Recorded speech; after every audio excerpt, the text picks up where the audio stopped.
from Météo France, and he's going to tell us about work he's been doing on his own model. Over to you. Yeah, this is not title I announced, but I thought this is more detail makes sense by it's done the long way. Yeah, I thought about what I should say today, and I'm still struggling. There's a lot of background. What should I say? Actually, I'm interested with what we call subgrid scale parameterization in atmosphere ocean modeling. I'm at the atmosphere side, but that's a general issue. And make a long story short, well, bottom line of this talk is, instead of solving parameterization problem, I ended up doing numerics. And keyword here is obviously this jargon for a model I developed, NAM-SCA. So if you know what this stands for by the end of my talk, you should be reasonably happy. That's kind of a summary. Now, other thing I have to apologize is I didn't put enough materials, so I have to use the chalk occasionally. And there are few publications on this that actually I forgot to put in. First is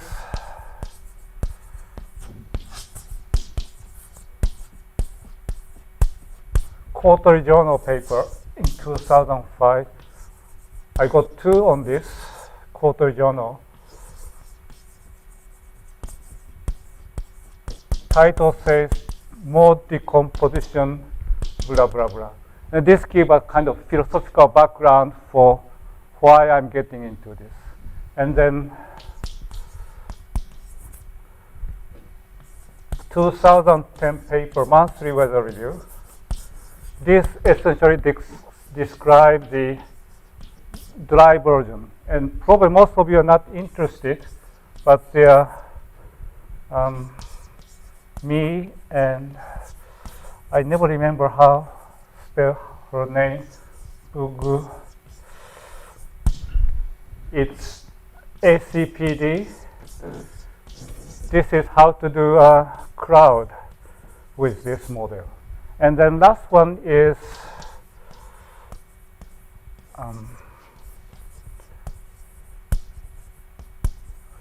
just appeared in DAO. Sorry, this must be D.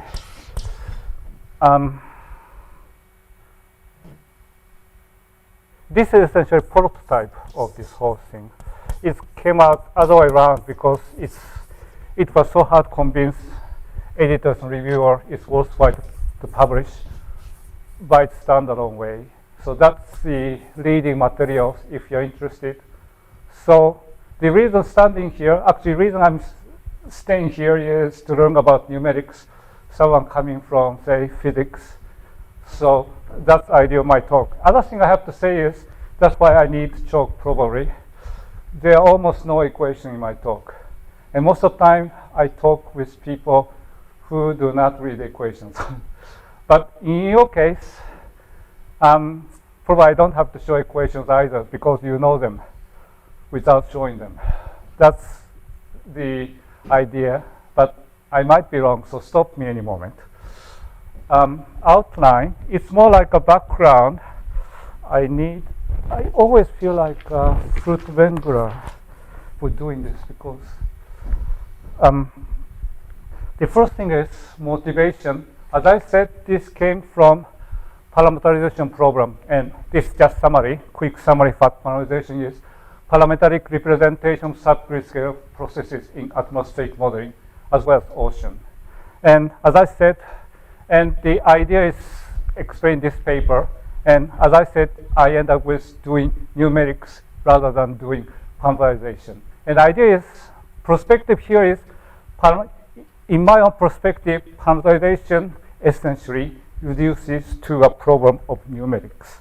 And that's what I'm going to explain in first half of my talk. And one thing I'm struggling is how much I should explain background and how much explain about numerics more carefully. And so we'll see. That's background. And so basic strategy is make it simple. So the question is, I always have difficulty using this. Upstream flux scheme, and I'm going to talk about dynamical adaptation, but the time step is fixed in time. I realize this last phrase is a bit obscure. Now adaptation in time means time step is fixed with time. So it's all simple, and a kind of excuse is climate system is essentially non-conservative. So it's strongly forced and strongly damping, and well, from this point of view,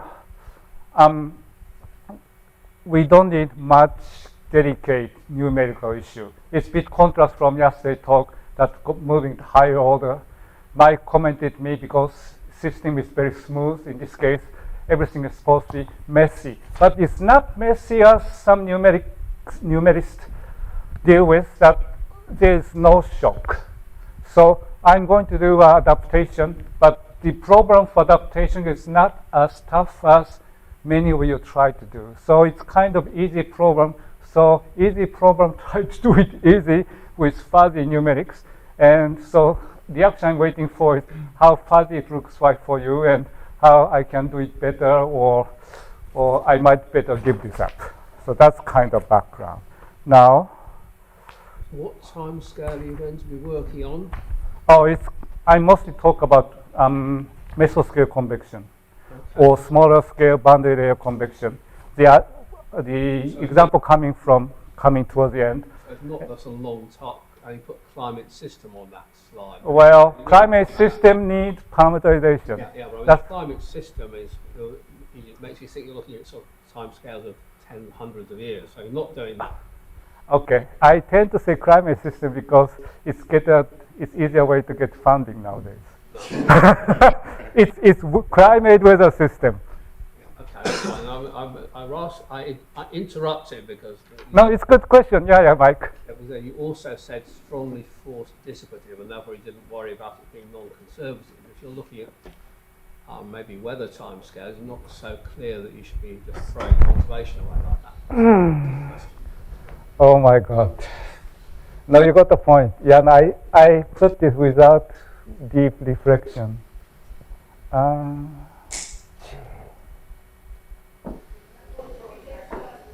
I guess in this case I'm right because I'm mostly working on deep moist convection, which doesn't happen without latent heating.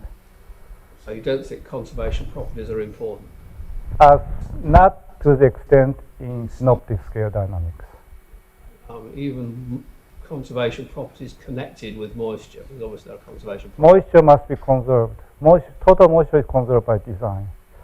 But yeah, for kinetic energy point of view, well, let's take potential vorticity, which I don't look at all, but that's very symbolic quantity.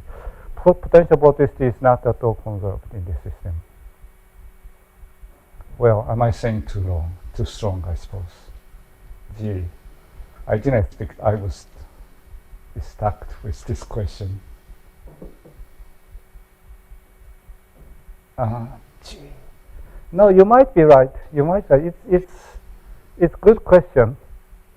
I should say I started with this conviction, and you might be right.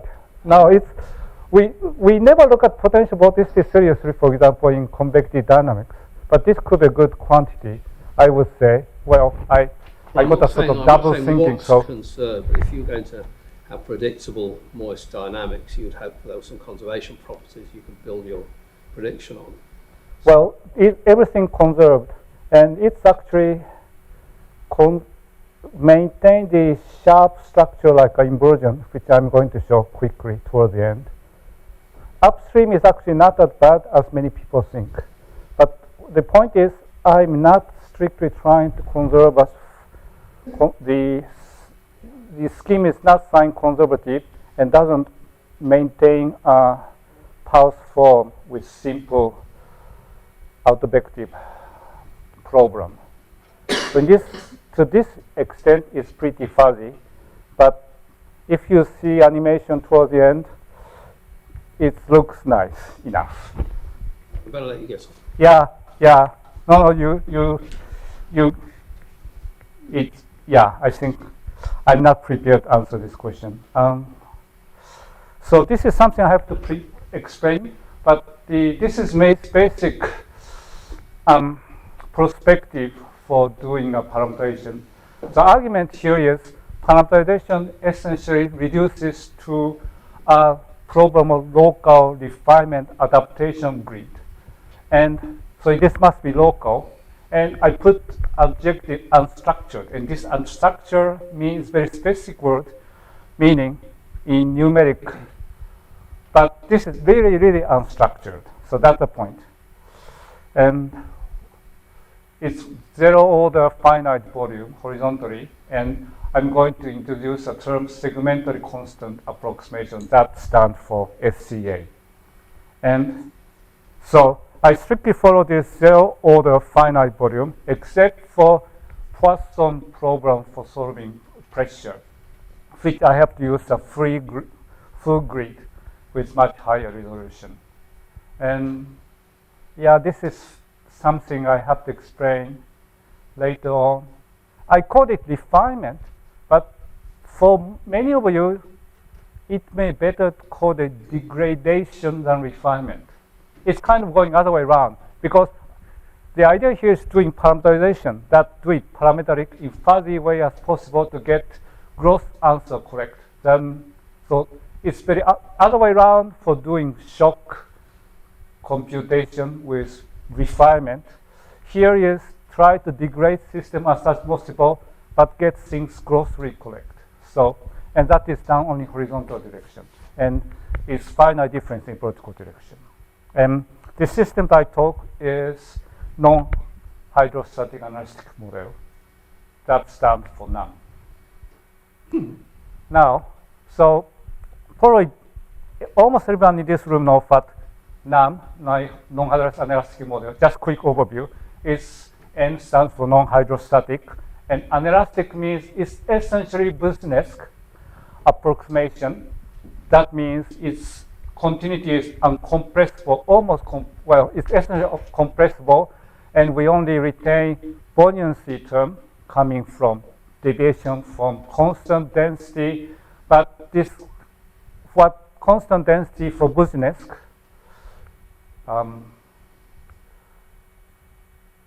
is replaced by the fixed vertical profile for density. That's what anelastic means. And it's obvious, kind of obvious, but I assume ideal gas or sometimes constant density, and some add physics. That's what we call crowd physics, crowd microphysics. Well, I said etc., but there's not much more on top of this, as it stands for now. So this crowd physics explained by this ACPD paper, if you're interested. And this, well, Mike asked a question for background, so it's a bit backward. This gives a good perspective of what I'm interested in, this satellite picture with infrared, with geosynchronous satellite, and reddish part indicates very high crowd, and it's getting lower yellow to green, and bluish part is clear sky areas. And we see a bunch of clouds associated with convection over tropics particularly. That's mainly of interest for moist convection in atmospheric dynamics. And if you see a multiple scales, if your eyes and some imaginations are good enough, you can pick up those very isolated convection, what we call deep convection. So that's something so to be represented, and symbolically in climate modeling, this is kind of grid box size we use. So it's obvious that this deep convection is not well represented with climate scale, well, global climate model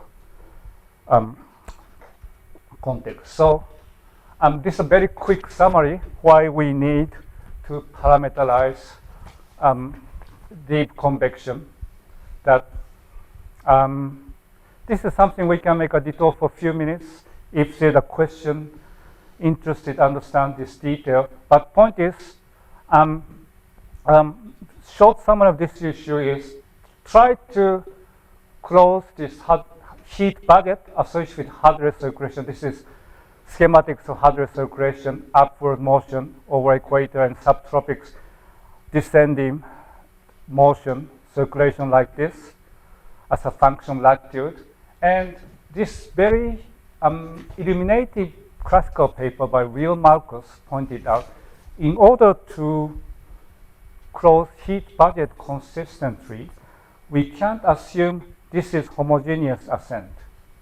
But we have to assume there are very much isolated convective activity, what they call hot towers, or in more contemporary perspective, convective towers that sitting in very isolated way. So heat and moisture must be transported from surface to tropopause level without mixture with the surrounding environment. So that's idea of hot tower hypothesis.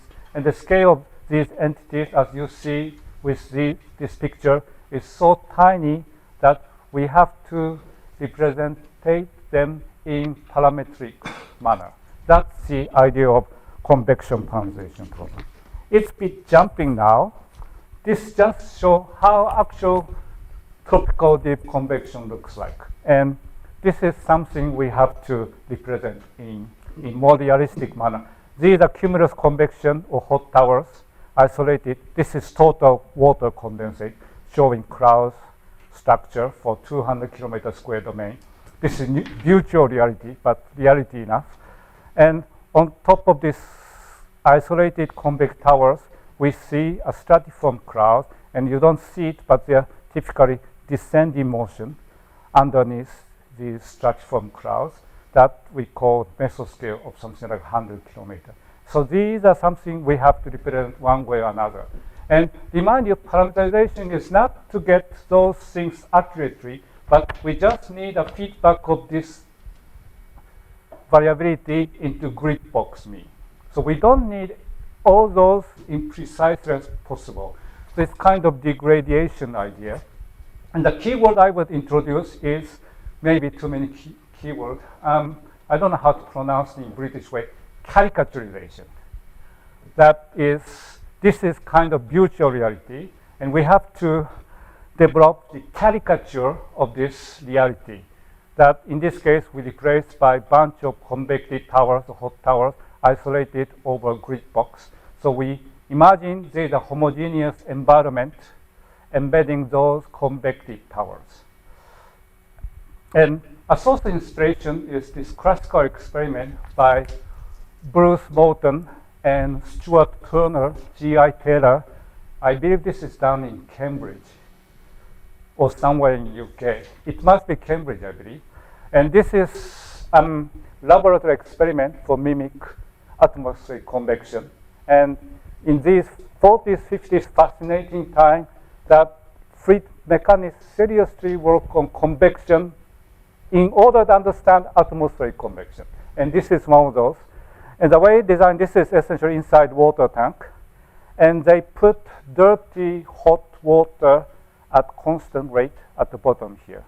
So this is dirty hot water going up by positive buoyancy, and drag in surrounding clear cold water into this dirty hot water, and then it's going up this way with expanding in radius with height.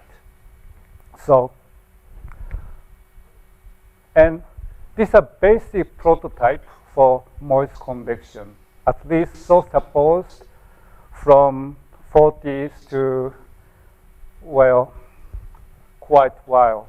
And we stick to this basic idea for convection parameterization, and we essentially following this idea with quite a bit of elaboration.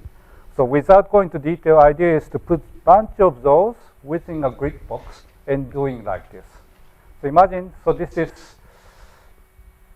individually Bruce Morton et al.'s and Tremaine plumes. And mathematically, we assume this convective plume, convective tower is homogeneous inside.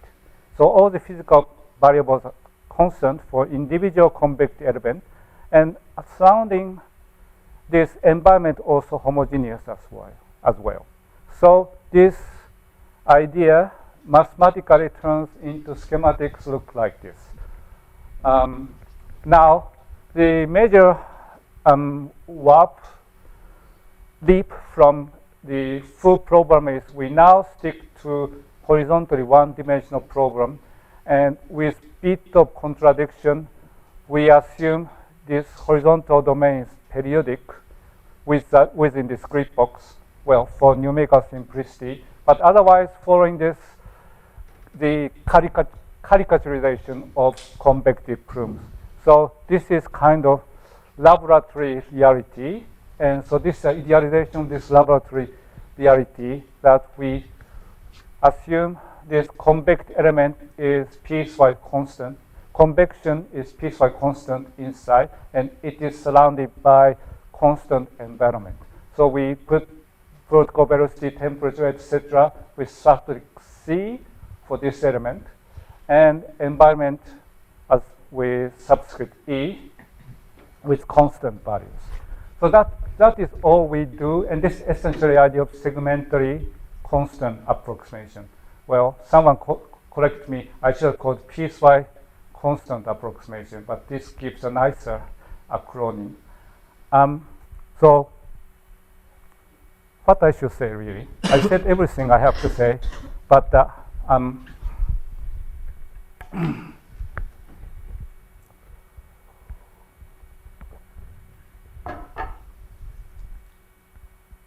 yeah, this is basic idea, and there are a few things to say, I suppose. This is basic geometrical idea for doing convection parameterization with methodology called mass flux. If you ever heard about this word, you're happy. Otherwise, you may forget this terminology. And so idea here is just stick to this geometrical constraint and see what happens. And what I mean is we start with this non-hydrostatic anelastic system and just impose this geometrical constraint to this non-hydrostatic anelastic model, NAM, and see what happens. Do you follow me? So the way to doing it is, what I mean is we impose this two constant segment approximation. In reality, there's a lot of complicated things going on, but we assume this whole thing is represented by these two constant values. Is that ratio from area? It can be any ratio, and we impose initially. Yep. And I don't show this case in my talk, but we can move this interface with time. Easiest is Lagrangian with time. So we assume this geometrical structure initially with initial values, whatever for W, theta, and so on, for both convective element and environmental element. And most of you in this room know how to do it. In short, I don't have this slide. I didn't bring. In short, we integrate this prognostic equation for each variable over this chunk and this chunk, and you get the equation. And this exchange, horizontal exchange of physical variable over one segment to next happens over this interface, which is essentially horizontal flux. So there are influx here, outflux the other way around that you can describe. And then so we get two element description of this whole system. And has anyone done this in your life? This is essentially principle of lowest order finite volume.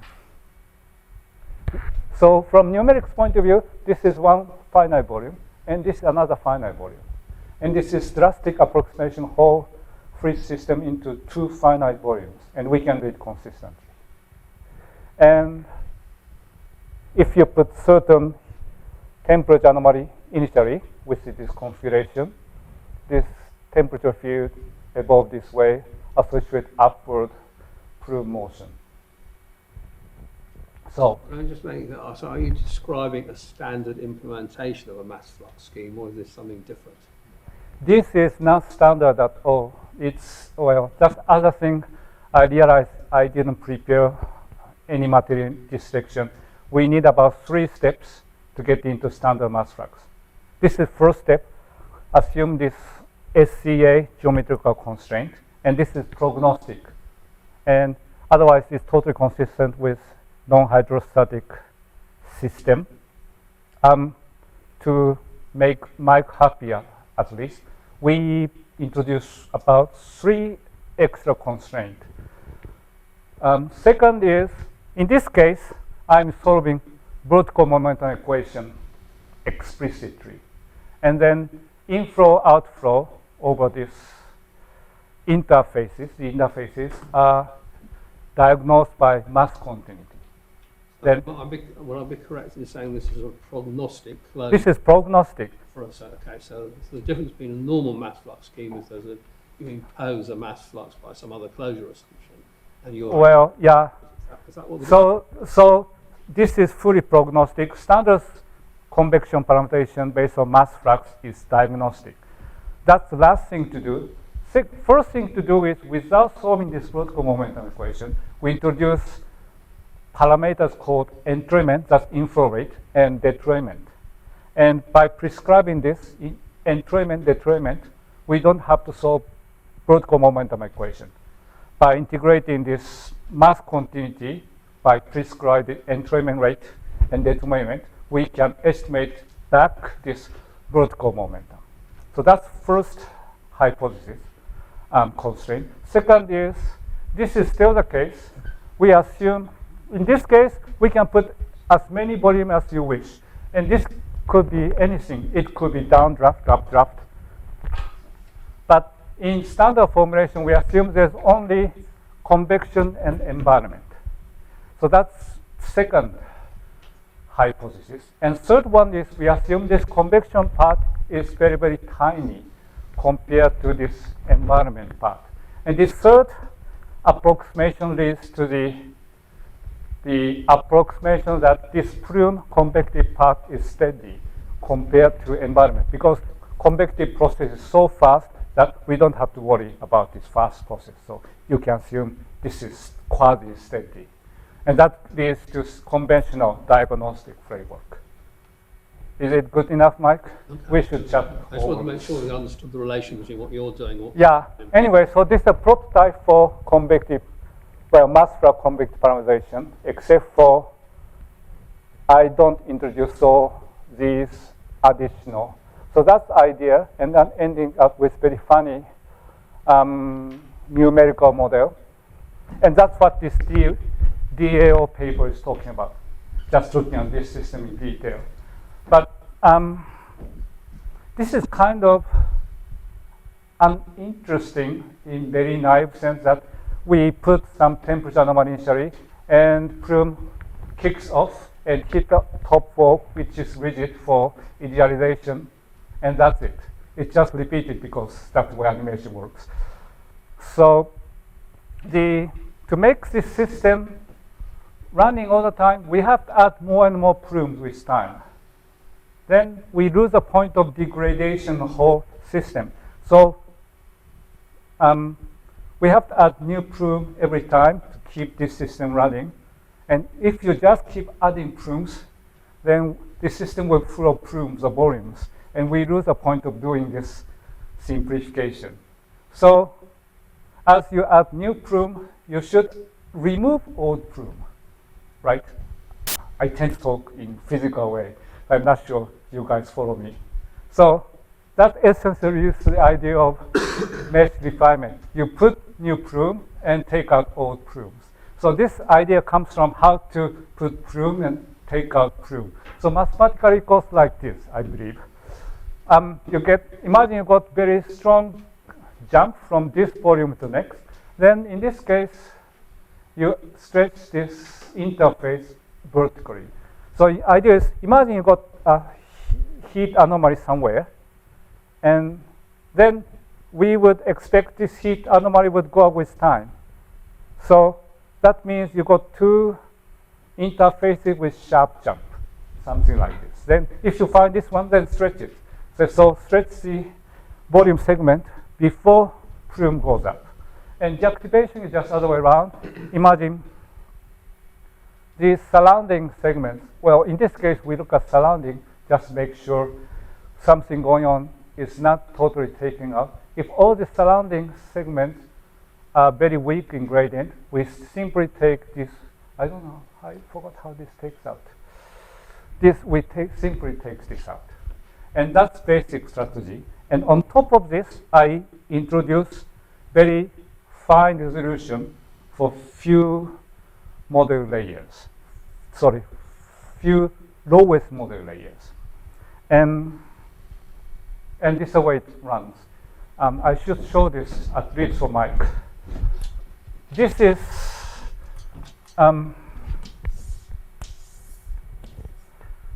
looking at potential temperature. This is background profile. I don't remember details like this. And this jump here is something like, I think it's 20 Kelvin. So this is something like, I don't remember, it's written there, 500 meter. Oh, it's deeper than that, 1 kilometer roughly. So this initial profile, well-mixed dry boundary layer. There's no moisture. There's no moisture whatever in this case. And there's a 20 Kelvin inversion. And kind of exercise, that's something I didn't bring with, is how well this system maintains this sharp inversion with time. And it's pretty good, amazingly, with. So what happens when you run that data with a, say, conventional large eddy model, where you just try and resolve everything? Do you get the same answer, or? Yes. I didn't bring this. Well, main thing to check is how well this profile evolves with time, and there's constant surface flux with time. So this mixed layer value going up with time. But because this inversion is so strong, this should not change. But if you use standard areas, it's sort of erode like this. Yeah. And then and this scheme turns out to be more robust than standard. Well, and I'm jumping. Well, important thing to notice is these vertical bars. The lowest resolution is 2 volumes, as represented by this straight line. And this is the resolution in the lowest levels. And the idea is to stretch these interfaces vertically with time as plume going up. This is vertical velocity. This is potential temperature anomaly. And this is, well, without showing volume distribution. And these bars, you have to watch out somewhere, stretch out when plume goes up, and this taking out is so fast. I hope you know what I mean. So that's the way it works. And this kind of performance, well, I skipped all the details, but there's some lot of details which I might discuss with some of you. But there are some free parameters, how often we do adaptation, deactivation, and so on. But in the end, what we interest is how model performs as a function, what I call compression rate. Compression rate means, compression 1 means it's full resolution, in this case 50 meter horizontally. And idea here is to how much we can reduce number of volume element compared to this full resolution case. So 20%, 0.2 means number of volumes is 20% to this full resolution case, and so on and so on. So the main thing we're interested in is how model performs as a function of this compression rate. And this is relative CPU time. 1 is full resolution case, and this goes linearly and asymptotically to 20% of full run in 0 compression rate, because I'm solving Poisson problem with full resolution. This is overhead for not doing this correctly. Now, this is same thing, compression rate, now as a function of relative root mean square. Gee, I forgot what relative means is here. the truth your model applied with very high resolution, or is the truth coming from somewhere else? Yeah, this must be truth. What is the truth? Truth is full resolution case in this case. With your model? Yeah. So you don't actually know that is the truth. It's just the That is assumed to be truth, if you wish. But, well, but this question is degree of degradation by compressing this model. And actually, it's pretty flat, down to 20%, and its tend to suddenly goes up below this point. So the numerical efficiency improves linearly, and error doesn't go up till certain threshold. So this is the way it works, and that makes me kind of happy.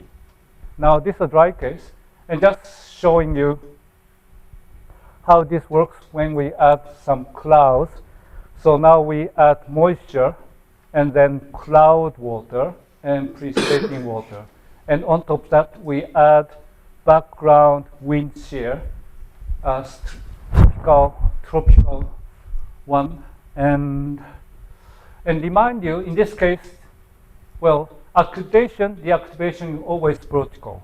But now, due to the existence of wind shear, this convective system propagates with time. This is vertical velocity. And this, we see the convex tower and the stratiform cloud behind that whole thing moving westward with time. Just to this refinement condition in vertical direction. And other thing is, you don't see the lowest high resolution here. I only keep full resolution for first vertical layer. So that's the reason you don't see it, sorry, anymore in this animation. But point is, retaining full resolution only first layer is enough to keep running this model realistically. So, what sort of resolution are you using above? In this case, resolution, full resolution is 2 kilometer. This is 512 kilometer domain. And again, low resolution is 2 segments. And you see the refinement profile with these vertical bars. So that's more or less main thing I wanted to say.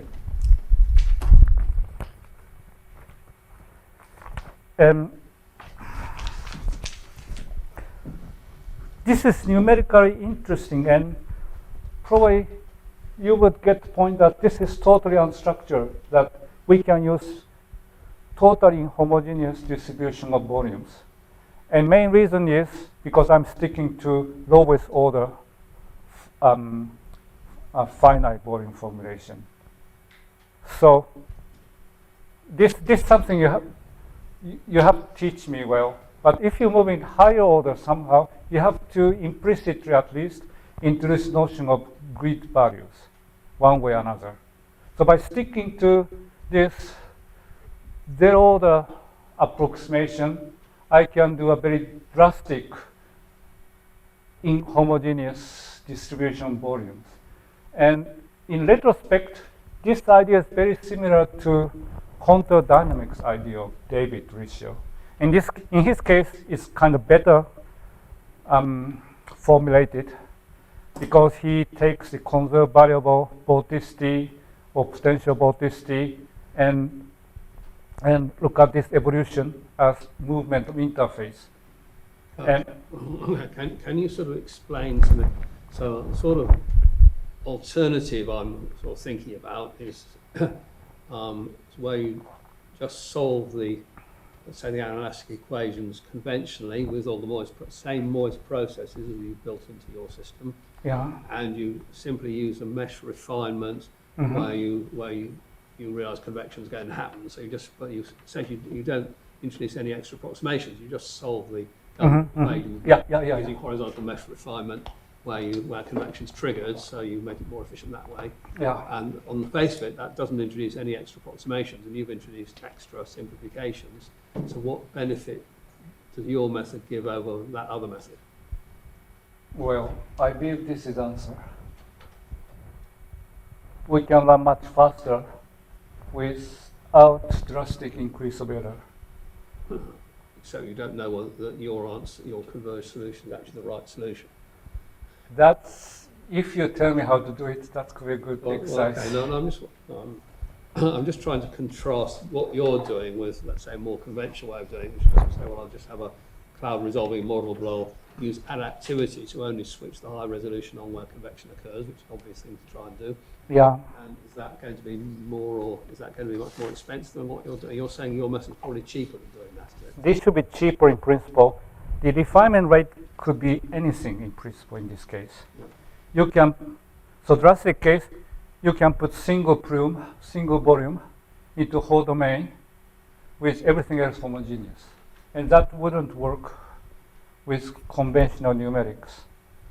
Well, most people don't think in that way. Let's put it this way.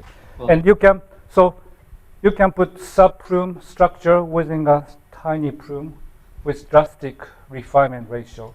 And the way, this is something I have to learn in these few weeks, that in conventional method, refinement rate is restricted something factor 2 to 4 or 5 maximum. If you do it more drastically, you will be in trouble. Yeah? Yes. Would you comment on this? Yeah, so I don't understand why you think you can get away with that, because, I mean, the core problem with changing resolution really fast is that you change the resolvable wavelengths. So it's not really to do with the convection problem, it's to do with the waves that the basic flow equations support. Well, there is no waves, in other words, in horizontal direction. I'm totally filtering out waves. And that exact reason contour dynamics works. Contour dynamics filter out gravity waves. And it's very analogous to contour dynamics. You can represent polar vortex dynamics reasonably well for this extent by only one contour. And contour in this case can be wiggling very complex way. In this case, I fix the contour and add extra contour. That's the major difference from contour dynamics framework. Is that a good answer enough? Mm-hmm. But beauty is, I'm not doing this in vertical direction, so we can still represent gravity wave propagating upward. That's something I actually didn't bring with, but something to emphasize. Now, this is more or less the story, but after getting this, I said I tried to develop a prognostic convection foundation, and I ended up with something interesting, numerically interesting. But this compression is not high enough, it's only 20%, and I stuck there. I can't do it much higher compression without sacrificing the accuracy. So that's something I want to talk next. How soon are we supposed to finish? You've got about 10 minutes more. Yeah, 10 minutes, next 10 minutes. So getting back to more the convective dynamics, well, I show you virtual reality. This is schematics coming from Bob Hauser, and this is further schematics coming from Mitch Moncrief, that this is typical structure, convective towers, and the stratiform cloud behind associated with gradual ascent within stratiform cloud and gradual descent within stratiform cloud. And this is schematics that a jump, convective up, associated convective updraft going to backward, and there's a downdraft associated with the stratiform cloud. So this original idea of Mitch Moncrief is introduced this archetype structure for mesoscale convection in analytical manner. And what essentially doing this NAM-SCA model is to introduce this kind of architect structure spontaneously numerically. And question I pose here is, can we go further along this line of thinking? And it essentially ended up with cubism version of this archetype mesoscale convection model. So this idea, just the same thing as last animation, except only showing cloud water and segment distribution. And trouble with doing animation simulation is this system moves with time. So we have to put enough refinement to follow up this propagation of convective coherencies. So if we move to moving framework like this, the problem becomes easier. It's same adaptation criterion and so on, but well, we know the propagation speed by after fact, so I just make a transformation and go into moving framework. This is very, very easy. The only point is we will be able to reduce the number of segments by doing this way.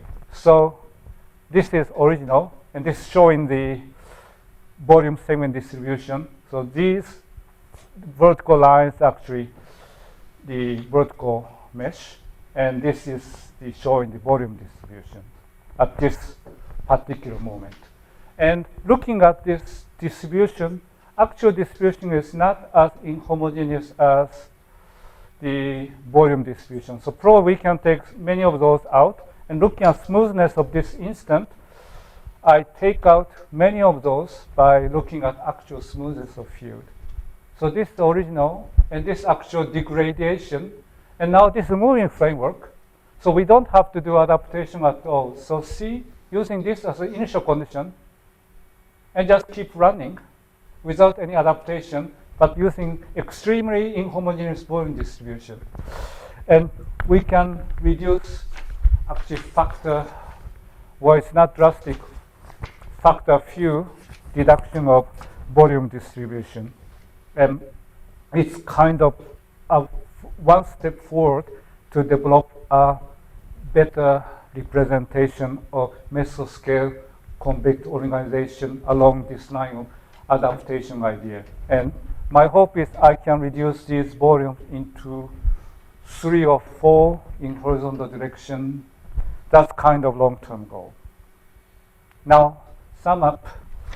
So this is a current state of this NAM-SCA model, that this scheme is now successfully implemented into ECAM, this German Max Planck model, and Access, this is Australian version of UK unified model with single clamp configuration.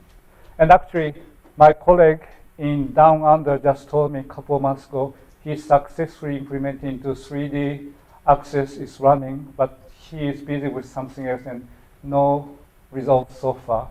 That's the operational status. And this scheme can realistically represent tropical convex system, at least in virtual sense. And we look at Q1, Q2. This is jargon for Mike. That is reasonable. And something I didn't show was it can also simulate generation gravity waves from convection, at least for upward propagation reasonably well. And this is something to emphasize because I started from parameterization for convection, but moving to more general conceptual framework, geometrical framework, we can do anything in principle, not bound to representing convection, but anything going on in subgrid scale. And gravity wave is a good example. Now, future is, well, from parameterization point of view, we need a further compression. And question how to do it is a bit nightmare. And the 2 technical issues, actually number 3 as well, but I need to develop an efficient Poisson solver consistent with this SCA framework. And other thing is to move to multi-scale time stepping. And other thing I didn't put was move into 3-dimensional framework. That will be time consuming, but conceptually relatively straightforward. So that's wishing list, and moment get reactions. Thanks.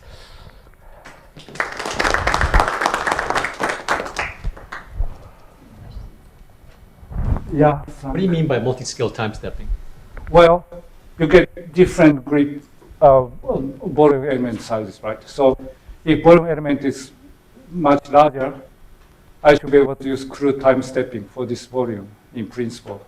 So the time step is commensurate with the size of the volume. Yeah, that's something we discussed in Hamburg very quickly. I thought this could be one of the things I can do here, if you could help me. Yeah. Yeah. So if you want to go to 3D, how is your 2D adaptivity going to work? Because all of a sudden there's lots more cases, right? have to worry about whether you do hanging nodes and Yeah. I thought about it. refinement is quite hard. It's my conclusion is best to do it in two direction quasi-independently. So imagine this is the whole domain, and imagine you got isolated convection here. So best way to do it is put box here. That, well, then you get, as you said, heap of numerical issues. So my conclusion is probably divide whole domain in this straight way. Then, yeah, well, I thought we might divide this whole domain into some subdomains, but most straight way to do it is if there's a strong jump, sharp jump at these two places, I divide this whole domain into three, same wise whole domain in y direction into three. This will be far more straightforward than putting a box here. And if I try to do this, I can foresee heap of numerical complexity. So this is far easier to do. And beauty is I sort of resolve flow structure within for this direction. Well, then that's the problem with Cartesian coordinate, x and y, two direction discriminated to relate all that direction. That's, well, something everyone faces. So I'm not only one in trouble. But make a long story, this should be first thing to try. It's obviously few months coding work just for doing this. And I have to find time or someone just for this. So should I think about this as an adaptive version of superparameterization? You bet. That's good summary. That's another keyword I dropped. So thanks for pointing out. Mark wants Yeah, to say I something. think I had the same question. So when it's used as a parameterization, within each grid box in the model, you run the whole, this entire model, or? Yeah, entire model. That's the way it's working within ECAM and Axis. And you have a copy within each grid cell of the ECM model? Hold on, I don't follow. Copy of itself. So ECM has a bunch of grid cells. Yeah. Each one needs a convective parameterization. Yeah. Uses this model. Well, in ECAM, it's only running a single column framework. And my colleague down on running it now in Access with, it in Visual Cell. So keyword is, this is compressed superparameterization. I don't keep track of this. That's a good point. There's another paper up here in the ACPD, I think.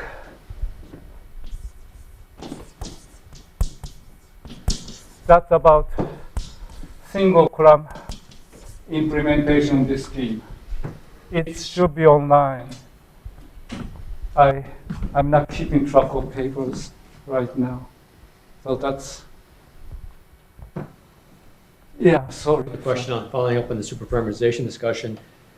So if I understand correctly, in the superparameterization community, what they typically do to make the expense less so, they use essentially a 2D in a 3D field, right? Is that similar to what you would do here, or would you? Well, this is still 2D, as I answered, but potentially we can run it in 3D without much computational expense. That's what I'm hoping for. Okay, so that's the idea, because I think that's been the issue, right? That You're right. So this is pretty. That's, I believe. Can I ask a question about I think it was the last set of figures you showed where you looked at the smoothness of the field to kind of further degrade? This other way around. This one? Yes. So presumably that is only appropriate. I mean, all the grid is capturing then is a kind of translation of the sum, because your first example showed quite a lot of structure in the movement in the vertical over time, so you wouldn't capture that with this.